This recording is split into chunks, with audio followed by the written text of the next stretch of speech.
네, 안녕하십니까. 이재필입니다. 자, 요즘 좀 매매하시기가 계좌의 수익이 좀 어떠신가요? 지금 그런 말씀을 계속 좀 드렸었죠.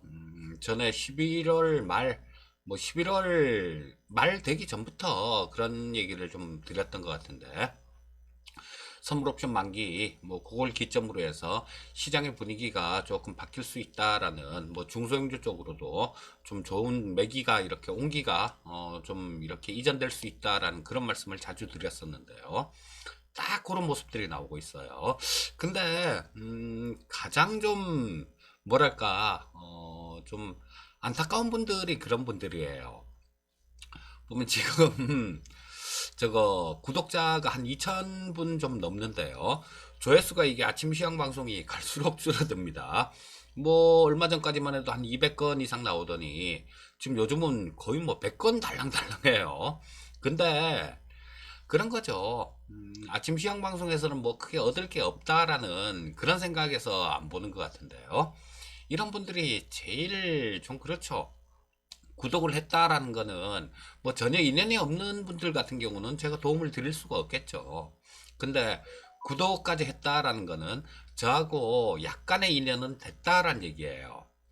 자, 근데 이건 순전히 본인들이 싫어서 안 본 거니까 그렇잖아요. 아침 시황 방송 계속 꾸준히 보고 관심 가지신 분들 같은 경우는 그럴 거예요. 지금 저 선물 옵션 동시 만기 전후해 갖고는 이 중소형주 쪽으로도 매기가 이렇게 쏠리고 굉장히 좀 그 종목 장세들 이런 것들이 나올 거다라는 거 그런 부분들도 알았을 거고 제가 계속 간간히 계속 아침 시황 방송에서도 신재생 에너지 섹터들 몇 번을 말씀드렸잖아요. 자, 그랬다라면 요것만 제대로 잘 보고 있었다라면 여러분들 굉장히 지금 굉장히 좋으셨을 거예요. 그리고 CS 윈드 같은 경우는 그쵸? 저거 윤보상증자 나오고 그 관련돼 갖고 영상 올리면서 아직도 그대로 들고 있어요. 그리고 쭉 들고 갈 생각이에요. 이런 말씀도 드리면서 영상까지 올려드렸어요. 자, 그럼 과연 이 아침 시황 방송에서 얻는 게 없었을까요? 여러분들 너무 쉽게 뭔가를 얻으려고 하면요 못 얻습니다. 이게 세상이 그렇게 만만한 게 아니잖아요. 주식시장도 그렇게 만만한 게 아니고 그 정도의 노력도 없이 이런 거 이 정도 보는 그런 성의도 없이 뭘 얻고자 하시는 겁니까? 2,000분 좀 넘는데 1,900분 정도가 거의 그렇다라는 얘기죠. 시황방송 같은 건 안 보고 아마 그분들 대부분이 제가 종목들 이렇게 좀 올려드렸을 때 그거 보고 아마 구독하셨을 거예요. 그거 보고 구독을 하셨을 텐데 거기서 또 어떤 종목 올려드린 거는 전부 다 굉장히 좋았어요. 굉장히 훌륭했습니다. 자, 근데 그렇게 쉽게 얻고자 하시면 안 됩니다. 이게 시장이 그렇게 만만하고 넉넉한 게 아니에요. 어제는 제가 그런 말씀을 드렸죠. 전에도 조그맣게 저 카톡방 요런 거 하나 하고 있다라고 그런 말씀을 드렸는데 어제는 그 방에서 저 CS 인드가 더블을 넘었어요. 그 지금 더블 종목만 하더라도 꽤 좀 나왔습니다. 꽤 좀 나와갖고 그래서 그 방에 계신 분들이 노래를 하나 해서 이렇게 올려달라 그래서 제가 이 화면으로 이 화면으로 노래도 해서 그 카톡방에 올려주면서 진짜 재밌고 굉장히 즐거운 그런 시간이었어요. 여러분들 이런 것들 그쵸? 아마 아침 시황 방송 그냥 제대로 보고 신경 써서 들으셨다라면 그 신재생 에너지 섹터 쪽 특히 그 중에서도 제가 작년부터 계속 말씀드린 게 CS 윈드 처음 말씀드렸을 때 처음 영상 올렸을 때 그때는 5만 원대였습니다. 그랬다라면 지금 아마 굉장히 즐거우실 거예요. 너무 쉽게 뭔가를 얻고자 하니까 얻지를 못하는 겁니다. 자, 사설이 좀 길었네요. 저 뉴스들 간략하게 좀 짚어보도록 하겠습니다. 자, 어제 연준은 통화정책회의가 있었죠. 자, 금리는 동결했고요. 채권 매입은 지금 현재 수준 그대로 유지한다라는 그런 얘기였는데 제롬 파월 의장이 립 서비스 한 가지는 했어요. 자, 경기 부양이 필요시 뭐 이거는 저 채권 매입에 대해서는 더 늘릴 수도 있다 이런 얘기를 했고요. 저 미국 정치권에다가 야 이거 재정정책 니들 빨리 해야 된다 이렇게 좀 강하게 이런 얘기를 좀 했습니다. 자, 그리고 미국 쪽에서 의회 쪽에서는 분위기는 부양책 관련해 갖고는 상당히 좀 근접해가는 그런 분위기인 것 같습니다. 이 부양책이 현금 1200달러를 포함해서 부양책이 9천억대 부양책이 좀 합의에 근접했다라는 그런 뉴스가 있었어요. 근데 이 부양책이 끝이다라면 어려워질 겁니다. 근데 이 부양책이 끝이 아니라 나중에 또 바이든이 취임을 하고 나면 이거보다 더 나은 더 큰 규모의 또 부양책이 나올 수 있어요. 자, 바이든도 그런 얘기를 했죠. 지금 나오는 부양책 이건 시작일 뿐이다 이런 얘기를 했으니까요. 그리고 맥코넬 저 원내대표죠, 공화당. 이분 같은 경우도 뭐 부양책이 곧 완료될 것이다 이런 얘기를 했습니다. 그리고 미국 대선 관련해 갖고는 이거 트럼프 없으면 진짜 안주거리 없어서 어떡하죠? 되게 또 심심할 것 같은데 또 트럼프는 이 저 선거인단에서 투표했는데 여전히 불복입니다. 여전히 아니야 이거는 아니야 뭐 불법이야 막 이런 얘기를 하고 있는데 트럼프만 빼고 다 바이든의 이겼다가라고 생각을 하는 것 같습니다. 방금 말씀드렸던 이 공화당의 1인자예요. 이 공화당의 1인자인데 이 맥코넬 상원의원이 이 저 연설을 하는 도중에 바이든한테 축하한다라는 그런 얘기를 했습니다. 그리고 푸틴도 이 바이든하고 전화 통화해서 당선 축하해요 그랬거든요. 이 지 혼자 그러는 거예요, 트럼프. 참 하여튼 정말 이 머릿속이 4차원, 5차원, 뭐 한 6, 7차원 정도 되는 그런 사람인 것 같습니다, 트럼프는. 일단 그런 뉴스가 좀 있었고요. 자, MSCI 쪽에서는 SMIC하고 뭐 저런 거 중국 기업들 10개를 그 지수 산출에서 제외를 한다라는 그런 얘기를 했습니다. 그리고 미국 재무부가 우리나라를 4년 연속 이 환율 관찰 대상국으로 지정을 했어요. 자, 근데 우리나라는 관찰 대상국이고요. 환율 조작국으로 지정한 게 스위스하고 베트남 같은 나라들, 이런 나라들은 환율 조작국으로 지정을 해버렸습니다. 그리고 또 연준 미국에서 우리나라하고 통화 수합을 체결한 거, 그거를 또 연장을 하는 그런 연장을 했고요. 그런 뉴스도 있었고. 자, 그래서 뭐 뉴스들이 조금 있었는데요. 이런 것들은 뭐 향후에도 뉴스도 마찬가지예요. 일회성으로 이렇게 끝나는 뉴스가 있고 향후에 계속 좀 작용할 수 있는 그런 뉴스가 있는데요. 뭐 이런 부분도 조금 구분을 할 수 있으면 좋으시겠죠. 자, 일단 뭐 저거 뉴스들은 간략하게 좀 살펴봤고요. 글로벌 증시 움직임 모습들 한번 짚어보도록 하겠습니다. 자, 보시면 여기 자, 중국 쪽 같은 경우는 상해가 0.01% 정도 하락 마감했고요. 그 다음 홍콩이 0.97% 정도 상승 마감했습니다. 자, 대만은 좀 많이 올랐어요. 대만은 1.68% 정도 상승 마감. 우리나라는 저 뭐 코스피 코스닥 전부 다 좋은 모습으로 마감된 하루였습니다. 자, 특히 뭐 코스닥 시장 쪽이 코스피 시장보다 좋은 모습이었죠. 자, 요런 모습들은 뭐 저거 내년 1월달 정도로 가면 갈수록 좀 더 심해질 거예요.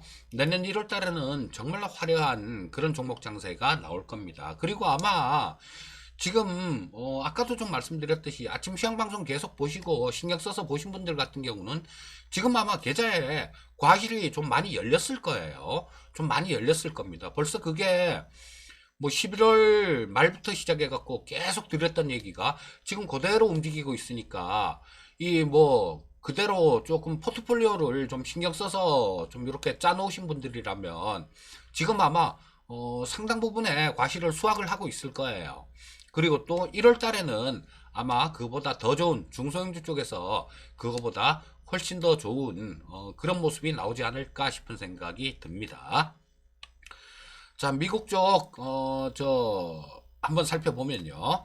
다우가 0.15% 정도 하락 마감했고요. S&P 500이 0.18% 정도 상승 마감했습니다.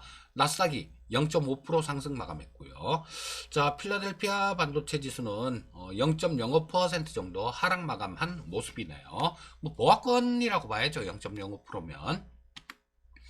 자, 일단 미국 시장 나스닥 10분봉을 보면서 전체적으로 움직인 모습 한번 보도록 하겠습니다. 자, 좋았죠. 뭐 별 특별한 그런 출렁거림이라든가 그런 거 없이 그냥 이렇게 좀 하루 종일 좀 위쪽으로 우상향하는 그런 모습이 나왔어요. 자, 요런 것들은 그 잠깐 동안 요렇게 좀 출렁거렸던 이유는 연준이 뭐 금리 동결하고 채권 매입 그냥 지금 하던 거 그대로 유지한다라는 시장에서는 좀 좋은 얘기 좀 나오지 않을까 그랬는데 그런 얘기를 안 했기 때문에 좀 출렁거렸어요, 장중에는. 근데 여기서 출렁거린 게 그런 거죠.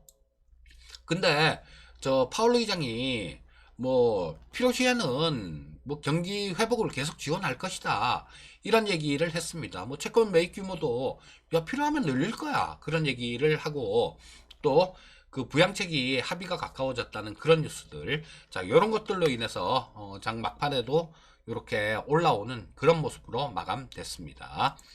자, 나스닥은 어제도 보고 좋습니다 이런 말씀을 드렸는데요. 뭐 오늘 같은 경우도 좋은 모습이죠. 예, 좋은 모습입니다. 또 전고점 이렇게 돌파를 하면서 상승 시그널, 상승 추세를 계속 유지하는 그런 모습으로 마감됐고요. 자, 미국 시장까지 봤고 국내 증시 수급 한번 짚어보도록 하겠습니다. 자, 보시면 요게 좋은 모습이죠. 아, 참, 저거 수급은 어제 외국인들 같은 경우는 만 900억 정도 순 매수했는데요. 요게 장중에는 순 매도였어요. 장중에는 순 매도였었는데, 자, 뭐 조금 좀 장 막판에 또 조금 순 매수가 들어왔죠.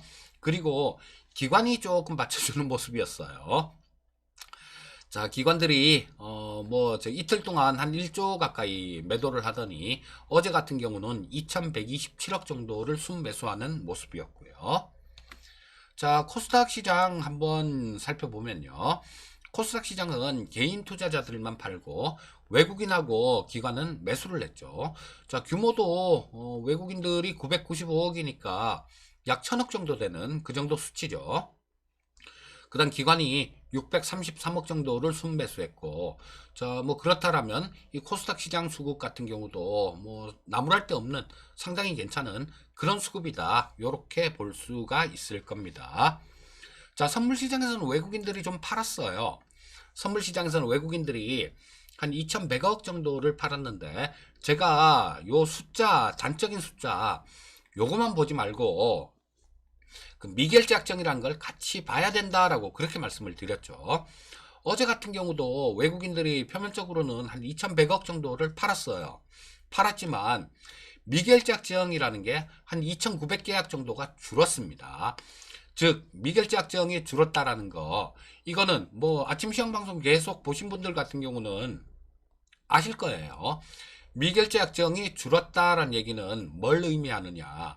이게 선물은 먼저 매도를 칠 수도 있고 매수를 할 수도 있습니다. 자기 마음이에요. 주가가 빠질 것 같으면 매도를 먼저 쳐갖고 매수를 청산하면 되는 거고, 주가가 올라올 것 같으면 매수를 먼저 해서 매도로 청산을 하면 되는 겁니다. 자, 근데 없는데 어떻게 매도를 쳐요? 예, 그냥 없는데 매도 칠 수 있어요. 없는데 주문 넣으면 들어갑니다. 자, 그래서 이 미결작정이라는 게 줄었다라는 거, 미결작정은 매수나 매도 포지션을 취해놓고 청산하지 않은 걸 미결작정이라고 얘기를 하는 거예요. 미결작정이 줄었다라는 얘기는 매수나 매도로 진입했던 거, 그거 중에 청산을 하는 물량이 있었다라는 얘기죠. 자, 외국인들이 2,100억 정도를 순매도했는데 미결제 약정이 2,900 계약이 줄었다라는 겁니다.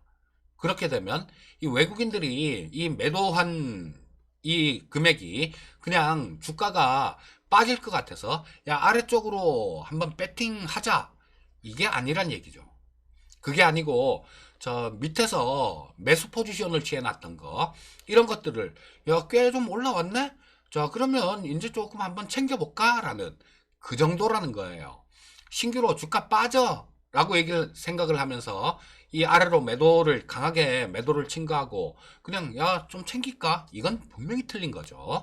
그래서 외국인들 순매도는 뭐 미결제 약정이 줄어드는 과정에서 나왔기 때문에 그렇게 크게 신경 쓸 일은 아니다라는 거. 그것 때문에 어제 시장도 괜찮았던 거예요. 만약에 이 외국인들이 매도라고 하더라도 미결제 약정이 늘어나면서 이게 매도가 이렇게 나왔다라면 시장은 조금 고생을 했을 겁니다. 자, 일단 뭐 선물 시장까지 봤고요. 옵션 시장 한번 볼게요. 옵션 시장은 외국인들 사실 요게 조금 마음에 걸렸었는데 만기 지나고 난 다음에 계속 콜옵션에 대해서 매도를 계속하는 요런 게 조금 마음에 걸렸었는데 뭐 어제는 외국인들이 콜옵션을 16억 정도 순 매수해주는 모습입니다. 금융투자는 4억 정도를 순 매도했고요. 자, 뭐 풋옵션 쪽은 크게 볼 건 없겠네요. 자, 외국인들이 2억 정도 순매도, 금융투자가 3억 정도를 순매도하는 모습이었고요. 자, 일단 뭐 수급까지 좀 짚어봤습니다. 자, 국내 증시 10분봉을 보면서 전체적 코스피 시장 10분봉을 보면서 전체적으로 움직였던 거 하루의 흐름 한번 보도록 하겠습니다. 자, 보시면 뭐 아침에 갭으로 좀 딱 떠서 시작했죠. 갭으로 떠서 시작해갖고 쭉 들어 올렸다가 뭐 조금 조정도 받고 그런 모습이었어요. 조정도 받고 장중에 조금 밀리는 그런 모습도 나왔지만 뭐 그렇게 크게 아침에 시작한 가격 근처 정도 자 그쯤에서 지지를 좀 받는 모습이었죠. 자 요렇게 지지를 받다가 오후장에는 약간 좀 플러스권으로 요렇게 조금 강한 모습으로 마감된 그런 하루였습니다. 자 뭐 고점에서 좀 매물 소화를 하는 뭐 그런 과정이었다라고도 볼 수 있을 것 같고요. 그렇게 나쁘지 않은 그런 모습이었습니다. 자, 뭐 일봉을 코스피 시장 일봉을 보면서 마무리를 짓도록 하겠습니다. 뭐, 예, 지금 말씀드린 그런 시장이 그대로 나오고 있는 거예요. 자, 보시면 이격이 컸기 때문에 22평선하고 이격을 좁히는 그런 모습들이 나오고 있는 거죠. 쭉 당겼다가 이격 조정, 쭉 당겼다 기간 조정, 쭉 당겼다 기간 조정, 쭉 당겼다가 기간 조정 이렇게 가고 있는데 자, 요거는 이 22평선이나 이동평균선하고 거리가 좀 멀다라는 거 이런 부분들은 그만큼 단기간에 좀 많이 오르거나 많이 빠졌다라는 거예요. 자, 이걸 가족이라고 생각하시면 돼요. 가족이라고 생각하시면 되는데 뭔 얘기냐? 우리 아침에 아버지는 출근하고 뭐 아들 딸은 학교 가고 그러잖아요. 자, 이렇게 집에서 나와서 뭐 갈 길 갔다가 나중에는 또 저녁이 되면 또 집으로 다 들어오지 않습니까? 그런 거로 생각을 하셔도 돼요. 주가하고 이동평균선은 멀어졌다 가까워졌다 멀어졌다 가까워졌다가 이런 운동을 또 반복하는 그런 속성이 있어요. 자, 그래서 이동평균선하고 뭐 거리가 워낙 멀어져 있기 때문에 자, 거기에 대해서 좀 이격 조정을 거치는 과정, 그런 과정이다라고 보시면 될 거고요. 자, 대신에 이 코스피 시장 지수는 이렇게 정체되어 있는 반면에 개별 종목별로는 굉장히 좋죠. 아까 뭐 초반부에 말씀을 드렸듯이 여러분들 지금 돈 못 버시는 분들 같은 경우는 주식을 진짜 냉정하게 얘기하면요. 주식을 안 하거나 방법을 바꾸거나 둘 중 하나 하셔야 됩니다. 맨날 아마 진득하게 조금 기다릴 줄 아시는 분들 같은 경우는 꽤 수익이 나고 있을 거예요. 근데 하루하루 뭐 그런 분들 계시잖아요. 시장에 맨날 휘둘리고 아씨 저걸 샀어야 되는데 아씨 이걸 팔았으면 안 되는데 아이씨 들고 있을걸 이거 살라 그랬는데 내가 뭐 때문에 못 샀어 아 아까워 죽겠네 이렇게 생각하시는 분들 이렇게 생각을 하시고 휘둘리시는 분들 같은 경우는 주식시장에서 이기기 힘듭니다. 또 일시적으로 조금 벌었다고 하더라도 그거 뭐 참 좋을 때야 뭐 조금 괜찮겠죠. 근데 시장이 조금만 안 좋아지면 그거 번 거 다 반납하고요. 원금도 전부 다 까먹을 확률이 굉장히 높아요. 자, 그래서 그런 말씀을 좀 자주 드려요. 제가 공부하는 영상에서도 말씀드리는 부분들이 주가를 보지 말고 세상을 보세요. 그리고 이 주식시장에서 돈은 내가 번다라고 생각하시면 그 착각입니다. 나 얼마 벌었어, 이거 착각이에요. 자, 투자자가 할 일은 시장이 좋아하는 쪽, 뭐 그런 쪽에 가서 그냥 머물러 있으면 돈은 시장이 벌어주는 거예요. 그리고 돈은 시간이 벌어주는 겁니다. 자, 그런데 이런 부분들에 대해서 뭐 들어도 까먹고 망각하고 그렇게 돼요. 수도 없는 그런 시행착오를 겪고 난 다음에 뭐 그러고 난 다음에도 좀 느끼는 분도 있고 못 느끼는 분도 계시는데요. 아무튼 이 방송을 보시는 분들 같은 경우는 좀 현명하신 그런 투자자가 되셨으면 합니다. 자, 오늘도 성공 투자하시고요. 오늘 방송은 여기까지 하도록 하겠습니다. 감사합니다.